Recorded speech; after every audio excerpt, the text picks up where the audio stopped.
অন্যের দুঃখ দেখলে আসলে নিজের দুঃখটাকে সবসময় খুব ছোট মনে হয়। অন্তত আমার মনে হয়।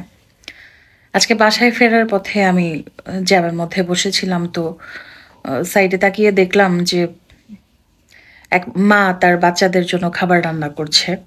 রাস্তার মধ্যেই ফুটপাতের মধ্যে একটা ছোট্ট একটা ইটের চুলা তৈরি করে।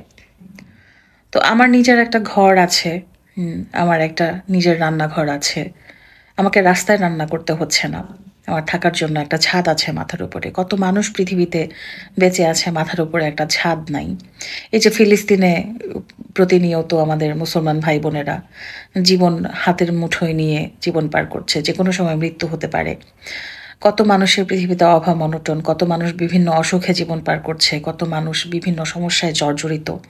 এত মানুষের আসলে পৃথিবীতে এত সমস্যা, এত দুঃখ, এত যন্ত্রণা এগুলো দেখলে নিজের দুঃখকে খুবই তুচ্ছ মনে হয়, খুব তুচ্ছ মনে হয়।